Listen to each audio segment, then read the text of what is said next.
En Radio Portales de Valparaíso presentamos Revelando.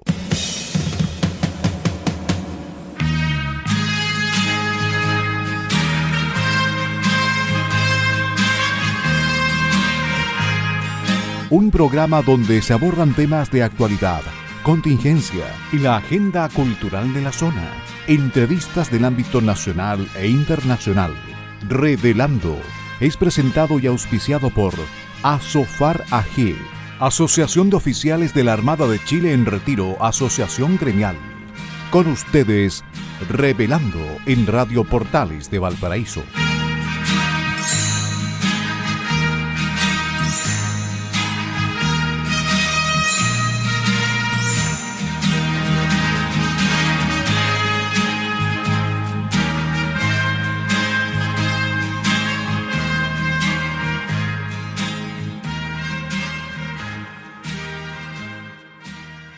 Queridísimos amigos de Revelando, bienvenidos, muy buenas tardes, bienvenidos a este programa de martes 13 de enero del 2026. ¿Recuerdan ese dicho muy antiguo de martes no te cases ni te embarques? Y hoy día además es martes 13 para las personas que son un poco supersticiosas. En fin, bienvenidos, esperamos que todos se encuentren muy bien, los que estén de vacaciones, disfrutando donde sea sus vacaciones, los que estén en la región de Valparaíso, más que bienvenidos a nuestra región. Y para los que seguimos trabajando, bueno, hay que seguir trabajando. No hay otra alternativa. Nuestros agradecimientos, como siempre, a SOFAR, Asociación de Oficiales de la Armada de Chile en Retiro, Asociación Gremial. Recalco lo de en retiro por un comentario que me hicieron el otro día. Así que en retiro. Bien. Muchas gracias a SOFAR, a su directorio, a los socios que hacen posible que estemos aquí ya estamos a puertas de los 11 años. Y muchas gracias a don Enzo Alvarado, nuestro periodista y para los efectos de estos programas, nuestro radiocontrolador y casi DJ. Y también nuestro agradecimiento a Radio Portales de Valparaíso, la radio de la región de Valparaíso, por acogernos aquí. Y nuestros agradecimientos a don Luis Salinas y a don Gerardo Terán, que controlan el programa cuando ya ha llegado a Portales. Bueno, vamos a partir como siempre. Hoy día estamos con el equipo completo. Está don Patricio Schiavetti, está don Eugenio Guerrero, que ha podido encontrar un lugar para estar aquí, un espacio entre tanta entrevista y programa. Recuerden que él es venezolano. Bueno, es venezolano y chileno, pero su principal característica para nosotros es que es un periodista venezolano que huyó de Venezuela por el régimen, a raíz del régimen madurista. Ya podremos comentar algo con él. Y ha estado muy ocupado estos últimos días, naturalmente, desde el apresamiento del señor Maduro y cónyuge. Bueno, partimos con lo de siempre, auditores. Primero, deslindar las responsabilidades. Las opiniones que emitimos en este programa son nuestras nada más. Y esas opiniones no representan necesariamente el pensamiento ni de Radio Portales de Valparaíso ni de Asofar. Y lo segundo, nuestros damnificados de enero del 24, vamos para 2 años. Insistiremos en la personalidad avasalladora, por no decir otra cosa, que tuvo el presidente de la República y el ministro de Vivienda de ir a plantarse el otro día al olivar, a decir no sé qué vergüenza más grande. Bueno, así les fue. No, una personalidad, bueno, una personalidad de Frente Amplista, que otra. De manera que nuestro apoyo a ellos, como siempre, ojalá, yo creo que sí, las autoridades del nuevo gobierno le pongan empeño. Entiendo que Iván Poduje, que es uno de los posibles candidatos al Ministerio de Vivienda, él está muy preocupado de este tema, lo ha hecho presente no solo en sus redes sociales, sino también en las entrevistas y en artículos. De manera que esperamos que esta tragedia, tanto como otras tragedias, entiéndase, hospitales no entregados, obras públicas mal construidas, sean puestas en fila por el nuevo gobierno para ir por orden, comillas, ordenando todo. Es mucho el trabajo del próximo gobierno. Hay muchas esperanzas cifradas en su gestión. En fin, desde estos micrófonos que les vaya estupendo, y para nuestros damnificados y para sus víctimas 139, nuestro cariño, todo nuestro cariño. Don Patricio Schiavetti Rosas, don Eugenio Guerrero Flores, Bienvenidos a este Buenos días, programa que Pilar. ¿Cómo grabamos en estás? la mañanita. Bien, Hola, Eugenio. ¿Cómo estás? Muy buenos días, como siempre un gustazo y efectivamente lo que decía Pilar, la semana pasada fue una locura en el número de entrevistas y apariciones, pero bueno, ya eso lo vamos a comentar. te debes creer la muerte, oye tú. No, no, no, para nada, incluso primera vez que me llaman tanto para comentar Ah, cosas bueno, sobre Venezuela, primera está vez. bien, está muy bien. Bueno, como es habitual, queridos auditores, nos vamos a referir a la efeméride de un día 13 de enero y se trata de la batalla de San Juan y Chorrillo, una de las grandes batallas en que triunfó Chile y que fue una de las que permitieron poner término a la guerra y acceder a Lima. Fue una acción militar ocurrida el 13 de enero de 1881 en el marco de la Guerra del Pacífico. En ella se enfrentaron el ejército de Chile con 22.000 combatientes y el ejército del Perú con alrededor de 20.000. Esta batalla se desarrolló consecutivamente en Villa Las Pampas de San Juan y Santa Teresa, el Morro Solar y el pueblo de Chorrillos. Después de 8 horas de combate en diversos frentes, el ejército chileno resultó victorioso. Luego de la batalla hubo incendios y saqueos en Chorrillos y Barrancos. También se acordó una tregua, el llamado Armisticio de San Juan, y se efectuaron negociaciones mientras ambos ejércitos hacían preparativos para otra posible batalla, que finalmente se produjo por un confuso incidente que dio en la batalla de Miraflores, después de las cuales las tropas chilenas entraron a Lima y pusieron fin a la tercera campaña terrestre de la guerra. Fue la mayor batalla librada durante la guerra y una de las más grandes de América del Sur, en lo que concierne al número de combatientes. Según algunos historiadores, debió finalizar la campaña de Lima con este enfrentamiento, ya que los remanentes peruanos en la línea defensiva de Miraflores no estaban en situación de contener el avance chileno. Así que un recuerdo especial para esta batalla de Chorrillos y Miraflores, que dio paso a la entrada de las tropas chilenas en forma gloriosa a Lima y que acercó a Chile al término de la guerra con el Perú. Valientes chilenos, valientes chilenos. Nunca nos podremos olvidar. Nosotros, las riquezas que tenemos de salitre y de cobre se deben al trabajo de nuestros soldados, más que el trabajo, al desempeño de nuestros soldados y de muchos civiles que fueron a la guerra. Muchos de ellos animados por la experiencia de Arturo Prat en el combate naval de Iquique, de Prat y de sus hombres en el año 1879. No olvidemos el tema de las riquezas, ¿ah? Que por riqueza se hacen muchas cosas. Pensemos en el tema venezolano nada más y el petróleo, también en el tema iraní y el petróleo. No, lo voy a dejar ahí. Así que bien por nuestros ejércitos, pues, como siempre. Muy bien. Sí, jamás vencidos, un lema muy importante. Sí. Y un día 13 de enero nos vamos a referir a los mártires de Carabineros. Un 13 de enero de 1949, el cabo Juan Antonio Bustamante Quijada sufre asfixia por inmersión al ser arrastrado por la corriente de un río en un procedimiento policial.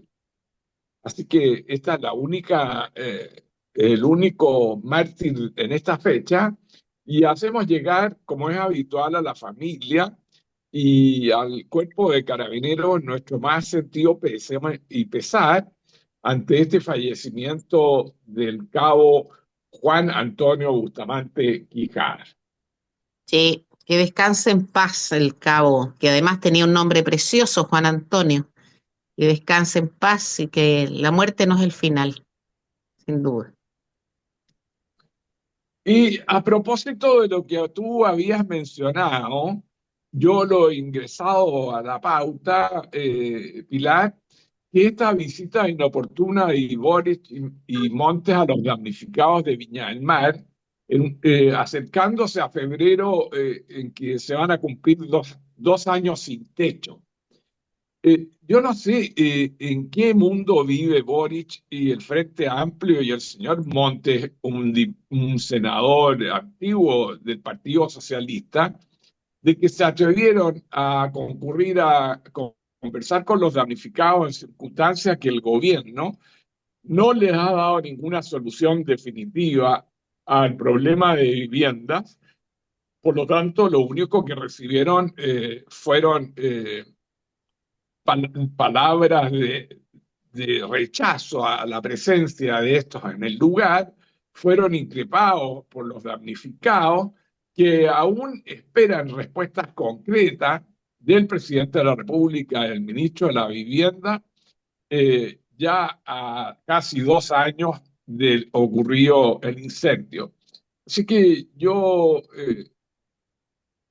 estoy en la línea de que ellos no tienen una real comprensión de la realidad. Entonces hacen estas estupideces de ir Pues ante los sí. damnificados creyendo que los van a aplaudir en circunstancias que lo único que recibieron de respuesta fue el rechazo a la presencia de ambas autoridades en el lugar, porque no han cumplido con ningún programa de reconstrucción.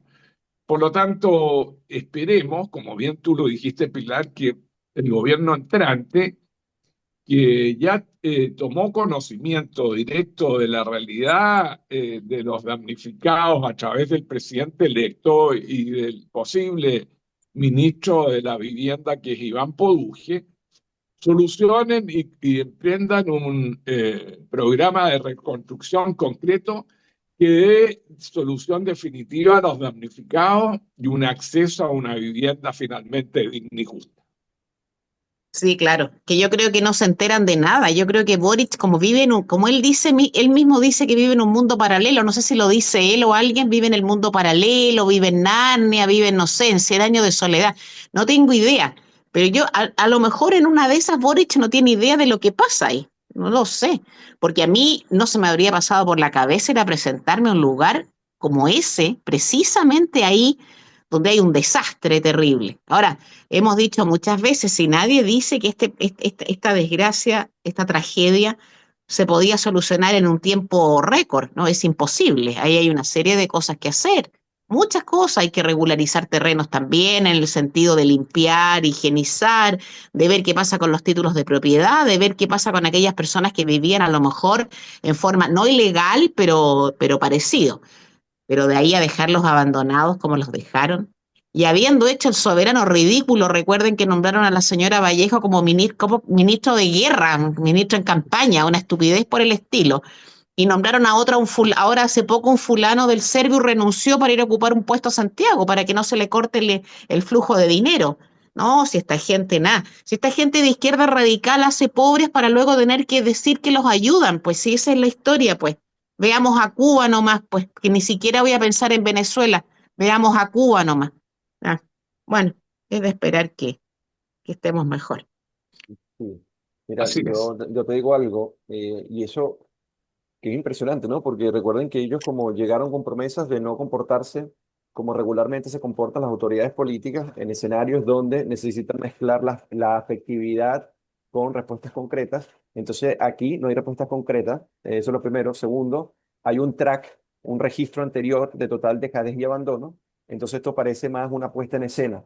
El problema es que lo hacen sin ningún tipo de tapujo, sin ningún tipo de esparpajo. O Ah, sea, el tema es que lo hacen con aquel descargo que uno dice, bueno, es imposible no criticarlo porque en donde tú vayas la buena intención. O sea, que cada vez que cuando una autoridad actúa, uno tiene que, como ciudadano, dar el beneficio de la duda. Pero acá es muy difícil porque el registro anterior es muy complicado y yo creo que la visita incluso fue bastante inoportuna.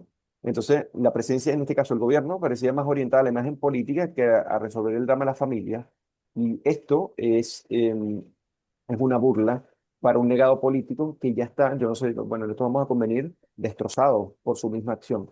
Entonces ellos en vez de recatar un poco este paso, por eso que a mí me cuesta muchísimo atender a las declaraciones de Carlos Peña cuando dice que Gabriel Boric se va a convertir o se está convirtiendo en la persona, en el líder más brillante de la centroizquierda. No, sí. Así lo No, dijo. no, yo tampoco. No, no, tampoco ni lo Claro, comprendo ni lo comparto. claro. No. Entonces uno dice, ¿dónde cabe esto? Porque claro, uno con buenas intenciones trata de ponerse en los zapatos del sujeto que esgrime un argumento tal. Y cuando uno dice, bueno, pero mira lo que hace el propio presidente Boric, ¿no?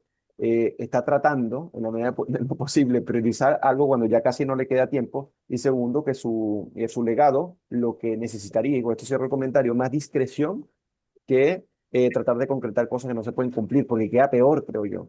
En este caso, mira, lo que no se comunica, dicen en comunicación, no existe, pero en la presidencia eso no aplica. Entonces, más bien, lo que comunicas, tienes que ver si lo comunicas bien o lo comunicas mal, o simplemente hacerte a un lado porque estar presente es ofensivo. Y yo creo que Sí, esta pues. es precisamente lo que ocurre. Sí. Y cambiando de tema, quiero traer al programa una noticia agradable, una buena noticia, porque el día domingo se produjo el triunfo del triatleta Diego Moya en el Ironman de Pucón. Se trata del Ironman 70.3 de Pucón y es histórico de que un deportista chilena en la categoría masculina logre el triunfo desde 1993 en que triunfó el triatleta Cristian Bustos, ¿ya? El, Muy bien. eh, el triatleta Diego Moyo logró un tiempo de 3.4207 y él dijo que venía por el triunfo, quiere participar en los próximos Juegos Olímpicos y junto a él estuvieron en el podio el argentino Luciano Tacone y el chileno Martín Baeza. Así que excelente triunfo el día domingo de este triatleta Diego Moyo, que destaca en esta competencia de triatleta. Así que una buena noticia para el deporte chileno. Felicitaciones. Así es, me sumo a las felicitaciones, igual que ustedes, estimados compañeros de radio. Sí. Y yo creo que como tenemos tiempo todavía, podemos introducirnos en el tema del nuevo orden mundial. Y estaba revisando yo los antecedentes antes de ir al análisis particular de Venezuela, en esta nueva doctrina que está impulsando Donald Trump, denominada doctrina Monroe, Sí. porque deriva de la doctrina Monroe, pero con el nombre del presidente de Estados Unidos. Los pilares de esta doctrina están afirmados en tres ejes: la lucha contra la inmigración ilegal, que la hemos apreciado como ha sido en los Estados Unidos especialmente. En segundo lugar, el combate al narcotráfico, que lo vimos en Venezuela en la destrucción de las narcolanchas. Y en tercer lugar, limitar la influencia extranjera, especialmente de Rusia, China y Cuba en Sudamérica. Eso lo vimos particularmente a propósito de Venezuela. Estados Unidos y particularmente Donald Trump quiere ser el líder de Sudamérica y no quiere tener la interferencia de terceros estados tan poderosos como Rusia y China que les impida realizar eh, inversiones en esta área de Sudamérica. Ahora, el método, ¿cuál ha sido? La paz por medio de la fuerza. Hemos visto que Donald Trump ha impuesto sus deseos utilizando la fuerza militar y un sistema de represalia para todos aquellos que se opongan. especialmente, por ejemplo, con la utilización de aranceles. Ya hemos visto que ha amenazado a todos aquellos países que comercien con Irán de aplicación de aranceles del 25%. Ahora, él, por otra parte, ofrece recompensas para aliados. Así que lo que hemos apreciado a propósito de Argentina, que logró una ayuda en dinero financiera bastante importante para Milei. Ahora, el caso práctico lo hemos apreciado en Venezuela, en que logró finalmente la captura de Maduro y de su mujer Flores. Así que esta doctrina Monroe se aleja del libre mercado, del libre comercio, y estamos viendo que es la doctrina ahora de la utilización de la fuerza que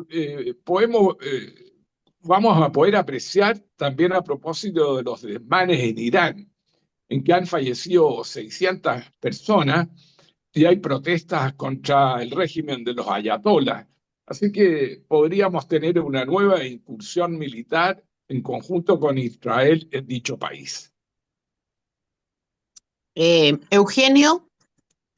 Sí, bueno, este tema, la doctrina John Rowe, que fue básicamente la esgrime el mismo día que hace la intervención, en la primera alocución. Yo lo quiero ver desde dos miradas, una que puede tender más hacia el orden internacional liberal y otra que arroja algunos peligros, ¿ya?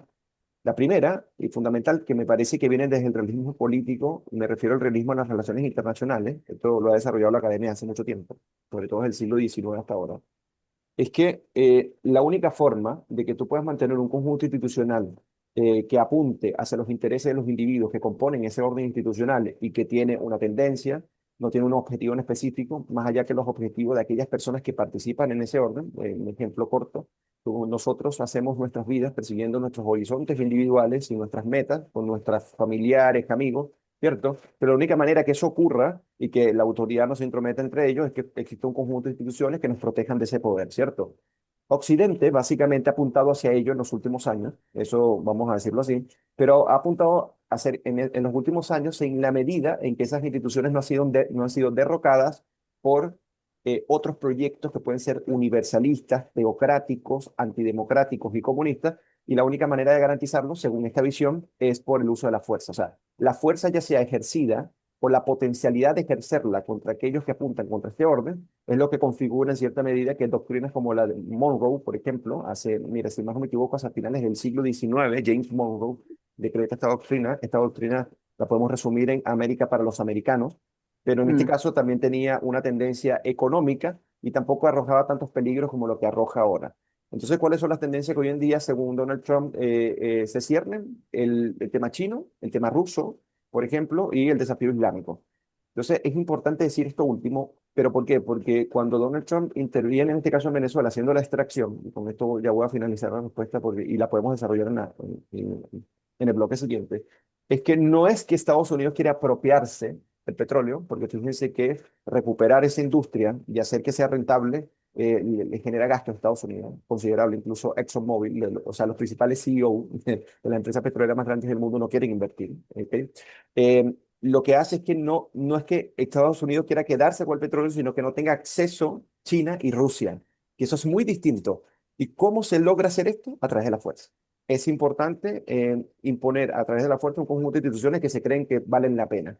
Y la segunda parte de esta visión, que es contraria a lo que uno podría decir porque arroja ciertos peligros con respecto a lo que la autoridad política quiere ejercer para obligar a ciertas naciones a que se comporten de una forma, se deriva de esta misma y la puedo desarrollar en el siguiente bloque porque ya estamos por cerrar este primero.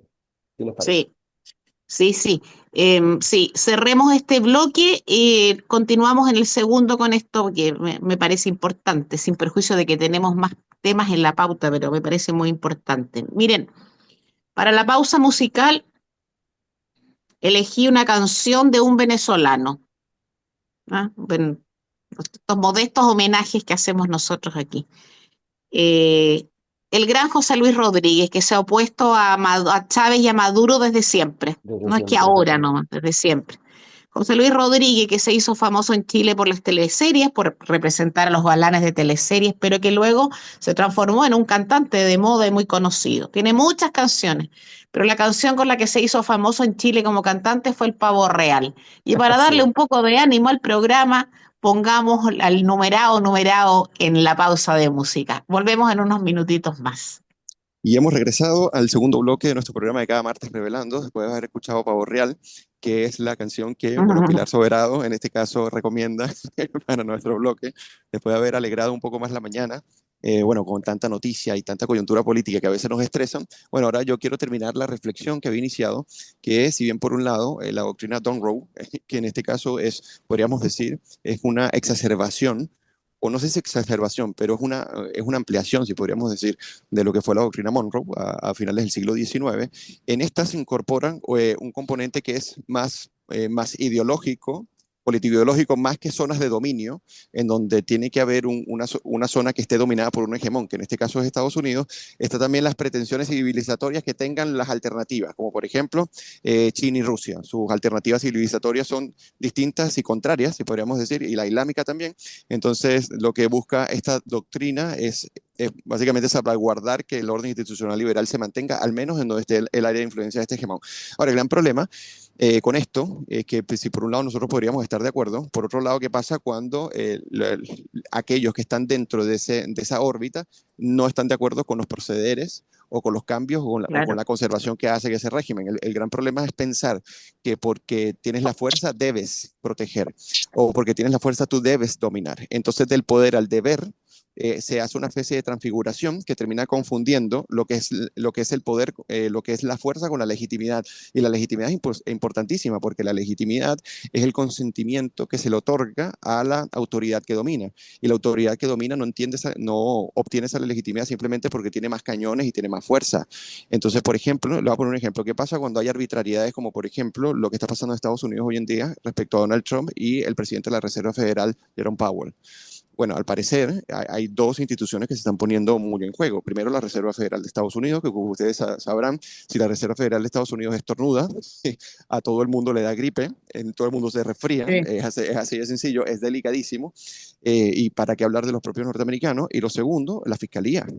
O sea, el utilizar e instrumentalizar a los fiscales para perseguir autoridades políticas porque no se someten a los designios de, en este caso, Donald Trump, que a mí me parece terrible, porque él lo que quiere es que Jerome Powell siga bajando las tasas de interés de manera irracional. Jerome Powell, una persona que conoce, él dice, el problema es que vamos a alimentar otra burbuja. Entonces, Jerome Powell no se niega porque es loco, sino que la Reserva Federal tiene ciertos niveles de autonomía y debería operar y seguir operando con esos niveles de autonomía. Entonces, si no se cumple, entonces te persigo ese tema, que es lo más probable que esté ocurriendo, porque pasó así de la nada, justo como está pasando hoy en día en Chile, que se están utilizando a los jueces para perseguir causas y revivir causas en el momento de que no se han subido los dictámenes de los presidentes. Es algo que nosotros tenemos que tener cuidado. Entonces, toda doctrina que pretende ser hegemón y que los otros se plieguen de manera incondicional tiene sus peligros, porque el poder tiende a corromperse y tiende a corromper a los demás. Sí, yo voy a cerrar este capítulo del nuevo orden mundial propuesto por Patricio Schiavetti y largamente dentro de lo que se puede, desarrollado por Eugenio y la doctrina Monroe. Solamente señalar que Donald Trump tiene un periodo de duración su mandato presidencial tiene un tiempo. Y en este minuto no se ha alzado todavía ningún líder del Partido Demócrata, no hay nadie, y que yo no sé qué republicano podría seguir a Donald Trump. De manera que no sé cuánto tiempo puedan durar ciertas actitudes, ciertas acciones, cierto pensamiento de este presidente de Estados Unidos de Norteamérica, que por lo demás fue elegido con amplísima mayoría, y hay que ser respetuosa de eso. Lo cierto es que la llegada de Donald Trump a la presidencia de Estados Unidos de Norteamérica ha puesto el tablero dado vuelta, o sea, lo ha dado vuelta prácticamente. Pero me parece muy bien, por lo pronto, lo que ha hecho en Venezuela. No introdujo a sus tropas para luchar, no dejó militares en Venezuela, solamente se encargó de detener y enviar a Estados Unidos a Maduro y a Flores. Eso es muy importante para Venezuela, es muy importante para la región, es una señal para Rusia, para Cuba, para China, para Irán, para Cuba no en cuanto a potencia mundial, sino como suministrador de inteligencia la que desequilibra los poderes. Así es que, dicho eso, Patricio, vamos al otro tema que tenemos tantos para Yo hoy quería día. cerrar el tema, Pilar, si me permites. Yo estimo que estamos frente a un poder presidencial expansivo, el de Trump. Estoy de acuerdo con el ataque a Venezuela, absolutamente, y el apresamiento de Maduro y Flores. Me parece muy bien que terminen procesados, investigados en una fiscalía de Brooklyn, en Nueva York. Pero estamos dando cuenta de una nueva doctrina de un presidente que ejecuta órdenes sin esperar la aprobación del Congreso, la validación jurídica o la opinión de los medios. Él lleva adelante sus intereses y al margen de lo que opine el Congreso americano. La esfera internacional ha fijado la línea de que América para los estadounidenses y vemos que eso implica una dominación de Venezuela, Colombia, esperar o combatir para la caída de Cuba ya le está produciendo problemas por la falta de llegada de petróleo a la isla, lo que le ha producido un problema eléctrico y de petróleo y de benzina para el transporte. Así que el panorama en América ha cambiado. Trump no desea la intervención ni de Rusia ni de China en Sudamérica, ni inversiones de estos países. Y también hay una intención, a través de la dominación de los recursos y particularmente del petróleo, de llevar adelante este nuevo orden mundial. Así que esa sería mi opinión sobre este tema. Ok,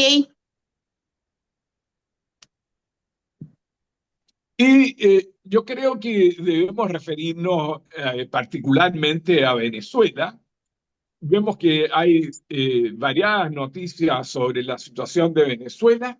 Ayer vimos la visita de Marina Corina Machado al Papa León XIV. Estamos en conocimiento que el día jueves Donald Trump la va a recibir en la Casa Blanca y de ello esperemos poder apreciar cuál va a ser la posición definitiva de Estados Unidos respecto a la oposición, respecto de Edmundo González y particularmente de Marina Corina Machado, que la tenía en esta asunción de Delcy Rodríguez como presidenta interina un poco al margen. Así que yo no sé cuán transitoria va a ser esta presidencia de Delcy Rodríguez y qué va a conversar con la oposición venezolana de manera que pueda acceder lo más pronto posible al poder. Esa es mi opinión en la situación venezolana. sí, estuvo muy emotiva el encuentro entre León XIV y María Corina. Estaba María Corina Machado, que es profundamente católica, estaba muy emocionada. Me pareció muy bien que la reciba porque recordemos que el Papa Francisco sí estuvo con Chávez, pero no recibió a María Corina Machado. En fin, no recibió a nadie de la oposición venezolana, porque el Papa Francisco tenía sus ideas particulares al respecto. Qué bien que la reciba Donald Trump, porque estrictamente Edmundo González es el presidente que fue elegido por los venezolanos, votado por los venezolanos, y María Corina Machado es la líder detrás de Edmundo González y es la líder de la oposición a Maduro. Ahora, yo creo que lo comentamos el otro día, pero yo entiendo que tanto Edmundo González como María Corina Machado y la oposición, muchos dirigentes que están en el exilio además, solamente pueden regresar a Venezuela a gobernar cuando la casa ya está limpia. Edmundo González y María Corina, Edmundo González específicamente, el presidente que fue elegido por los venezolanos, no tiene la fuerza como para imponerse ante unas fuerzas armadas de dudosa moral ante una fiscalía de dudosa moral también, y ante un poder judicial absolutamente cooptado por el madurismo, por el chavismo. Entonces, así no se puede gobernar. Ahí hay que ordenar la casa, hay que limpiarla. Y cuando esté ordenada, que me imagino que son las ideas de Marco Rubio, básicamente, que yo creo que Marco Rubio hace aquí las veces como del traductor de Donald Trump. Cada vez que Trump dice algo, le preguntan a Marco Rubio para que traduzca lo que dijo. Marco Rubio es un anticomunista profundo, de padres cubanos que tuvieron que irse de la isla a la llegada de los barbudos, de gente que tuvo que trabajar desde abajo, que salió de Cuba con una mano por delante y una mano por detrás, como dicen los españoles, y que tuvo que forjarse su futuro, su vida, a golpe de trabajo y de estudio. Marco Rubio es un anticomunista declarado, lo que me parece muy importante para los efectos de Venezuela. No creo que Marco Rubio quiera a hablar feliz con la Delcy Rodríguez. Lo que pasa es que es la alternativa que tienen, porque ella es la que conoce el engranaje. Y las transiciones hay que hacerlas, hay que pensarlo así, porque así es, hay que hacerla con gente que conozca el engranaje del Estado. No se puede desmantelar de un día para otro todo, sobre todo porque el madurismo tiene el poder de las armas, que son esas fuerzas armadas tan particulares que tienen, por decir particulares. Así es que veamos cómo sigue la fase del desarrollo, las fases de la salida del marasmo de Venezuela, que es imprescindible, no solo para Venezuela, que entiendo es el país más rico de Sudamérica, sino para la estabilidad de Sudamérica. O sea, Venezuela desestabiliza al resto de los países sudamericanos, sí, los desestabiliza. Y no nos olvidemos, además, que hay zona venezolana controlada por la guerrilla colombiana, que son cuestiones que también hay que pensar. ¿Ah? Eso hay que tenerlo presente. Petro, que fue un guerrillero, hace poco y nada ahí, aunque confesó que le tenía miedo a Trump. Pero bueno, ese es un punto, ya es un avance. Entonces creo que aquí, como nosotros, salvo Eugenio, nosotros no somos venezolanos, no votamos en Venezuela, somos espectadores de lo que pasa, la situación es complicada, la situación en Venezuela está desgraciada desde que llegó Chávez al poder. De manera Así que es. tenemos que esperar a ver qué hay. Oye, mira, si me permiten, mire, yo estoy de acuerdo, muy de acuerdo con el diagnóstico que da Pilar. ¿Me escuchan bien, cierto? Perfecto. Ya, mira, el tema es el siguiente. Las personas que nos escuchan se preguntarán por qué el ejército más poderoso de Estados Unidos ha puesto casi el 20% en las costas venezolanas, entre Trinidad y Tobago y Puerto Rico, para enfrentarse a un cartel de drogas. ¿Por qué ha puesto tanto dinero y ha hecho una movilización? Y no solamente eso, sino la gran pregunta es, ¿por qué quedarse a administrarlo? También es otra pregunta Mm. grande. Dice, bueno, voy, lo extraigo, los combato, pero no meto plataformas de desembarco, no llevo portaaviones. Entonces uno debe decir, bueno, algo muy oscuro y turbio está ocurriendo detrás. ¿Me entienden? Claro. Entonces, esto es lo que les voy a comentar en este momento. Resulta que según las acusaciones directas que se están haciendo al cartel, el cartel habría producido, escúchese bien, que esto es una cifra casi que el número de cero es complicado, habría producido aproximadamente 2,7 trillones de dólares de ingresos. Estamos hablando que eso es 8 veces aproximadamente el Producto Interno Bruto de Chile. Eso es cerca de 30 veces del Producto Interno Bruto de Venezuela hacia el año 2024, tomando como eso sí, como cifra, 30 veces. Y eso es aproximadamente 10% del Producto Interno Bruto de Estados Unidos.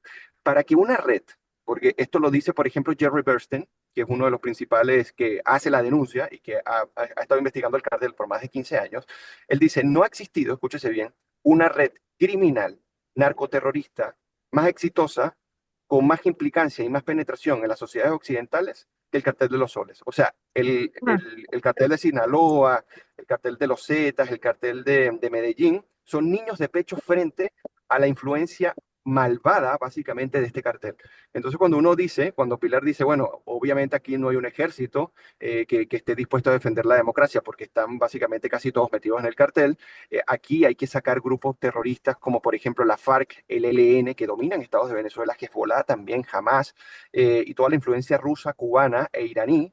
Entonces uno dice, la fase, pues acuérdense que son 3 fases, una fase que se llama, que es la estabilización, que básicamente es enfrentarlos y sacarlos, la fase de recuperación, que ya inició con el aporte petrolero para reconstruir en parte Venezuela, y la última que es la transición, pero esta es la última. Y esa es la última solamente cuando se asegure que el día de mañana Edmundo González o María Corina Machado no le hayan un golpe de Estado. Entonces, la acción que está tomando Trump en este momento, que yo defiendo hasta cierto punto, o sea, a mí me encanta lo que hizo, o sea, yo todavía tengo una felicidad que parece Ujú. perenne en mí de ver ese desgraciado con, esposado y pagando por lo que tiene que hacer. Todavía falta muchísimo, obviamente, está Diego Cabello, Padrino López, los hermanos Rodríguez, pero bueno, vamos paso a paso. Pero lo que trato de decir es que yo estoy muy de acuerdo con gran parte de lo que ha hecho Trump. Quizás uno discrepa de algunas cosas, pero eso en este momento da lo mismo. Y yo creo que ellos, de una manera realista, han sabido ver cómo enfrentar el tema. Ahora, y con esto cierro mi comentario, lo que ellos tienen que ver es que el chavismo solamente es fuerza y crimen, no tiene ningún tipo de legitimidad. Entonces, en este caso, si bien María Corina Machado no tiene las armas, solamente tiene los votos, Estados Unidos ha aprendido de su historia. Yo me imagino que en un futuro va a decir, bueno, si no hay estabilidad con base a la ciudadanía de las autoridades, esto no es sostenible en el tiempo. Y yo creo que ese momento va a llegar, pero apenas esto está iniciando. Y yo tengo buenas perspectivas, ojalá se cumplan, porque uno también está involucrado emocionalmente en todas estas gestas, obviamente. Muy bien, Sí, muy bien. y mira, yo quiero agregar a todo lo que ustedes han señalado una preocupación particular por la liberación de los presos. Veo que la liberación ha ido muy lenta, pese a las presiones americanas. Ya le representó al Papa su preocupación Marina Corina Machado, pidiéndole particular apoyo al Papa para la liberación de los presos.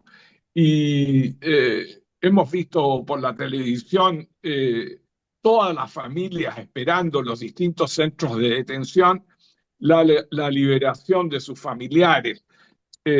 Por lo tanto, esperemos que la presión americana pueda producir una mayor rapidez de la liberación de estos presos que aún permanecen en distintos centros de detención en Venezuela.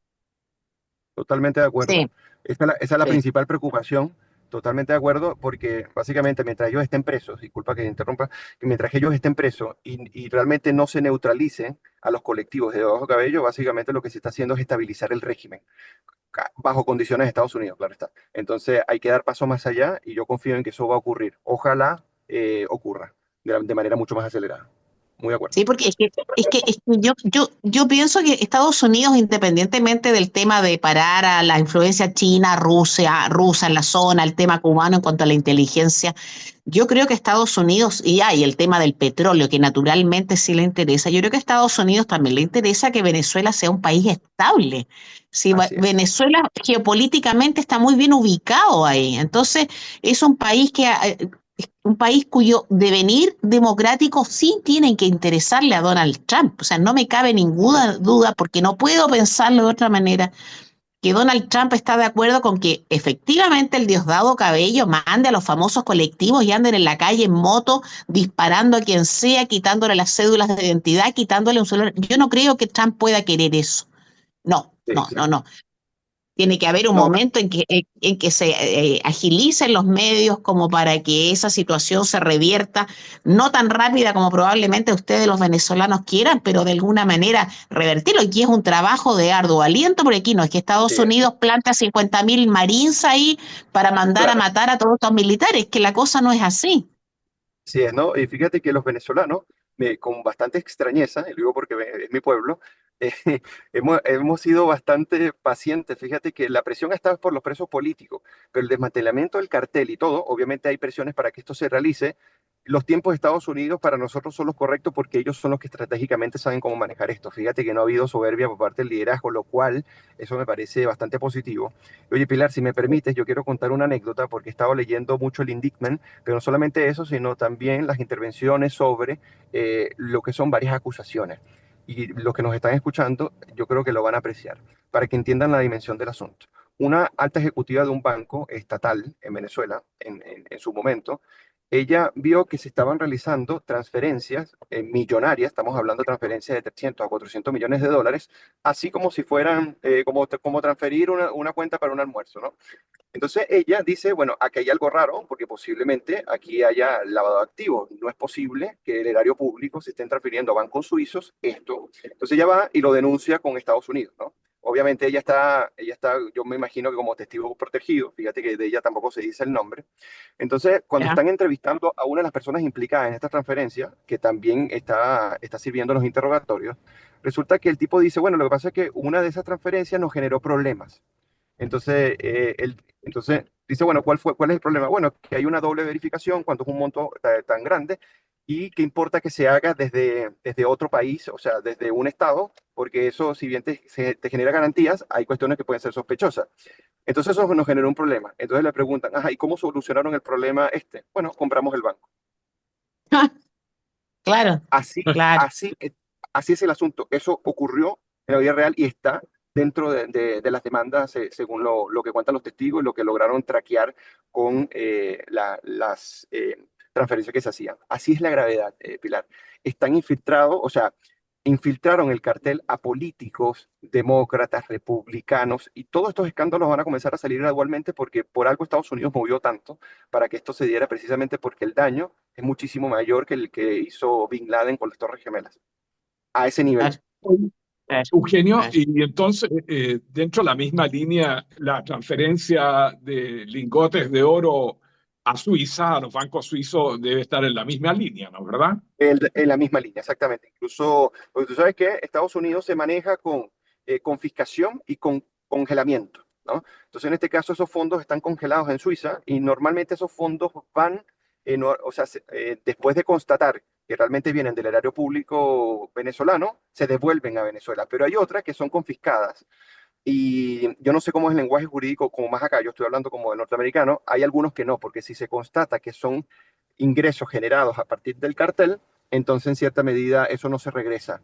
Pero lo que se mezcla acá, porque recordemos que el robo a las arcas venezolanas asciende a 500.000 millones de dólares, es casi 2 veces el Producto Interno Bruto de Chile, es una locura.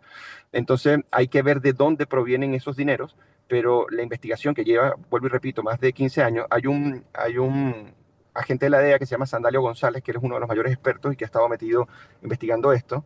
Él dice que el nivel de entrecruzamiento, si podríamos decir, con respecto a activos, lavado de activos, y cómo PDVSA, que es la estatal petrolera, se prestó para ello y lo utilizaron junto con el Estado, hace que sea una investigación mucho más complicada, pero ya se logró discernir. Pero esto lo vamos a saber mucho más adelante, pero es para que veamos la gravedad del asunto. Espero que en esta pasada de controles, de juicios, de denuncias, caiga también arrastrado el señor José Luis Rodríguez Zapatero, infausto, Él está, testaferro. Ah, él está, por cierto, él es uno de los principales representantes, yo no sé si del cartel, pero sí de los intereses del cartel en España y de la sí, penetración de las campañas políticas. Es impresionante hasta dónde llegó la plata del cartel. Es una locura. sí, sí, el testaferro, pues, de Maduro. Eso es Así es. Rodríguez Zapatero. Claro, claro.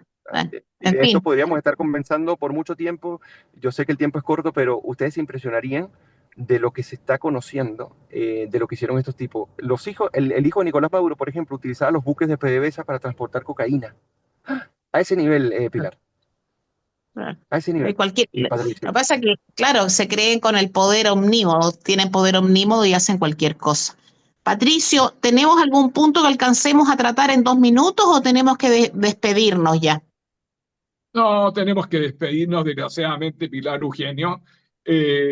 Solamente quedar en nuestras memorias los buenos deseos de pronta liberación de los detenidos en Venezuela y desear desde el programa éxito a este encuentro de Marina Corina Machado con el presidente Donald Trump el jueves, de manera de que le dé la real importancia como la principal líder opositora de ese país.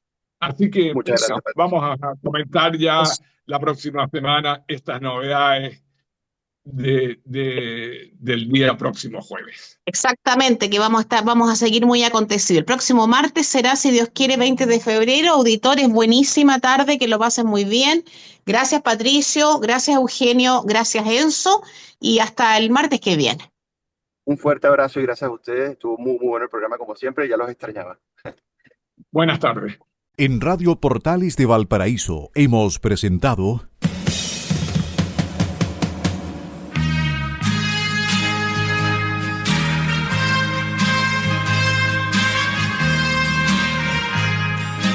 Revelando, un programa donde se abordan temas de actualidad, contingencia, entrevistas del ámbito nacional e internacional. Revelando es presentado y auspiciado por Asofar AG, Asociación de Oficiales de la Armada de Chile en Retiro, Asociación Gremial. Sintonícenos en un próximo programa. Buenas tardes.